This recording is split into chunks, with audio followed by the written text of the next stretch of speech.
Daryl here. Daryl, you did a video on installing the Mangoal dashcam recently. In that video, you mentioned you can protect your vehicle even when it isn't running, like when it's parked overnight. Did you ever get a chance to do an install video for the OBD power cable? I ordered one, and I'm a little afraid of taking the dash apart. Is it that hard to install, and how do I set it up? Not really, but there are a couple tricks that makes it a lot easier. And yes, I did make a video on it, so I'll send you the link over. I just got it. I'll let you know how it goes. This morning I want to talk with you guys a little bit about dash cams and the ability of a dash cam to do what they call parking mode. And the cable or the power cable that's required for a dash cam to do parking mode. And I'll explain that a little bit. With most dash cams, they attach to a wiring point that when you turn the truck or car off, you lose the power. So the moment you turn that power off, you're no longer protected. So if you're in a parking lot and somebody hits your vehicle, there's no video, okay? That's a pain point. So what a dash cam with parking mode and the proper cable does for you is, and in the case of the Mangoal, they have an OBD port on one, not port, but a plug on one end of their cable, and then it runs directly to the power on the dash cam itself.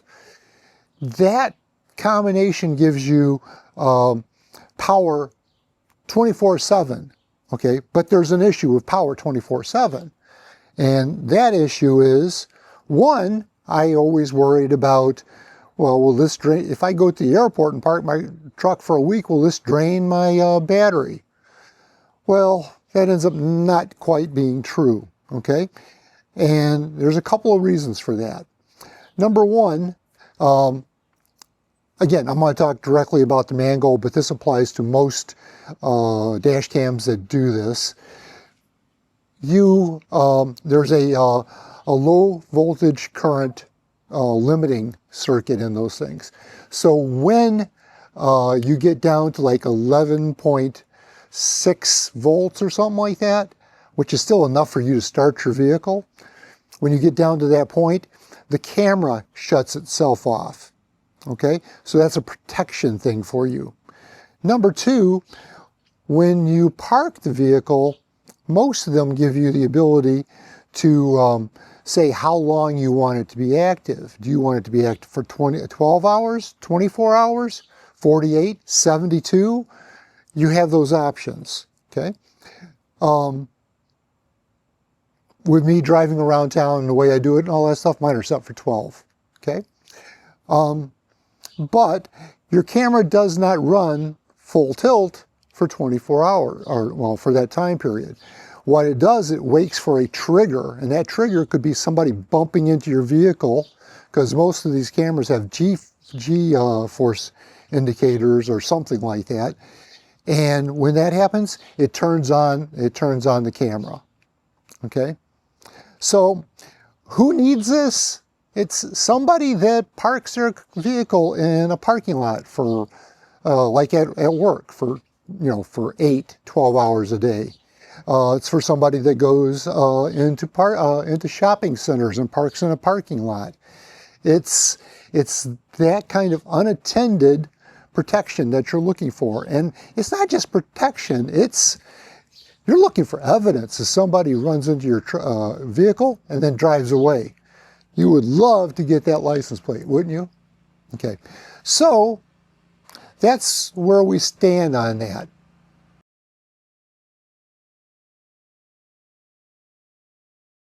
Put in the OBD cable for the Mangoal dash cam. Looks like it's going to be pretty easy. This is all you should need to actually, maybe some cable ties. In fact, probably a couple of cable ties in here too. But this is what you need to run that power cable. And I will show you what it is. And this is a 10mm socket. I don't think you actually need the extensions, but that's basically it. I got the dash cam popped off. It just pushes down and unsnaps. It uses these little, let me see if I can get this to show up on here. It uses these little tabs to go into it.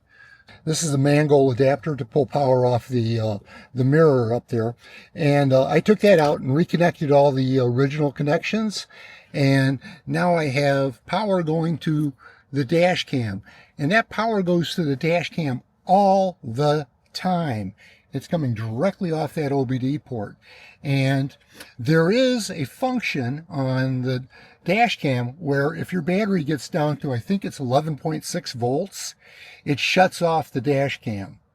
And that's to keep your battery from going dead. So I know a lot of guys worry about that, but that's how it works. And hopefully somewhere here in the future, I'll be able to test that. So what we're going to do is we're going to take this cover off the A-pillar, okay, and we're also going to take this is actually a speaker grill. In fact, I can almost get it up with my thumb, but we're going to take those off to give me access to a slot back here.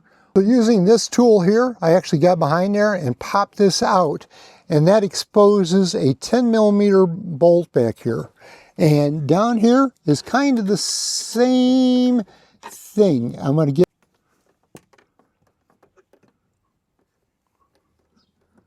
I think this is important enough to show you guys, if I can get it to focus on it. This is one of those claw mechanisms for grabbing nuts and bolts. I was actually able to run that down after I got this part of the A-pillar off. And there's only one bolt that holds that on, by the way. It's a 10mm. But I ran that down, and I can actually get a hold of it down there underneath. Okay, guys, it took me a couple tries there. I had to rerun it down. At this point, this is where I would take the connector part, not the OBD connector, but the other side. So you can see this is, I opened this up. Boy, this is like stretching all over the place. But anyhow, but now I can put the connector part into that grab, let it grab a hold of it, and then I can pull that connector all the way up and out through the dash. There it is attached, and I pulled it all the way up there. So now the rest of it should be easy. That was the hard part of getting it run. Here's where I run into a problem. This here OBD port happens to go to my heads-up display. This one goes to the Mangoal, and there's only one OBD port. So I have a solution. This right here is an OBD splitter, okay? This part plugs into your OBD port, and this actually turns your OBD port into two ports. One can do power, the other one can do data, and that's exactly what I need. Yeah, as far as these OBD cables, I have a desire to keep them up and out of the way, but still accessible when I need them. So there's some places up in here I can cable tie them, and I suggest you do the same thing, but try to keep it where you can pull it down and still have access to them. Okay, at this point, I've connected the wire from the OBD cable all the way over here and connected it and put the housing back on. Everything went in just the way it should. All I have to do is put on this little cover plate yet, and this part will be done. Over here, okay, I've already cable tied some of this, okay, loosely, so I can actually tighten it up here a little bit and make everything nice and neat and look like an OEM installation. So I got it back together. Everything went together nicely, okay? Make sure you get your, there's some tabs that go in down here, but make sure you get those in, okay? Could have almost done this without taking the grill out, but taking the grill out makes it easier. Taking that grill out makes it easier. And again, all that extra stuff, and not all of it, there's not a lot of extra, but the extra is all hidden up here under the headliner, and it goes right into there. And there's a little slot in the front of the housing, and it goes in there, and I plug into the connector. So easy peasy. Gosh, I hate using that term, but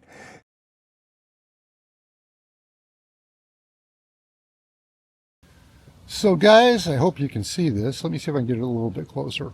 I just went into the settings on the SkyCamm app, and I went into it, and there's parking monitor collision detection. So that adjusts the sensitivity after the car is turned off. And I set that to medium. It was originally turned off. And the parking monitoring duration. Set the parking monitoring time. So turn off the engine and enter the time-lapse recording. So I set that for 12 hours, which was the lowest setting. And that's all there was to setting it up in the app. Daryl here. Daryl, I did it. Followed your video, used the claw tool just like you showed, and parking mode's up and running. Truck's covered now, even when I'm not around. My dad dropped by while I was doing this. He was really impressed that I was doing it on my own. Glad you're covered now. Though that really is what it's all about. Having peace of mind, whether you're parked at the work or at the store or wherever. And I'm glad that your dad was impressed. I knew that you could do it. Let's meet up for coffee. I'm going to get you to try a matcha latte this time. If I can measure the bioluminescence of it with a light meter, I'm bailing on that idea. And I swear, you're trying to kill me. And if you do, I'll haunt you. Daryl, think that one through. I'm an AI. If you enjoyed hanging out with us and riding shotgun in the taco truck, go ahead and smash that like button and share this video with your friends, or even your own everyday Tacoma guy or girl. And if you haven't already, make sure to subscribe, because one day Daryl and I might actually start selling tacos out of the back of this thing. Thanks for spending part of your day with us. We really do love this community. Love you guys. Until next time, this is Kody.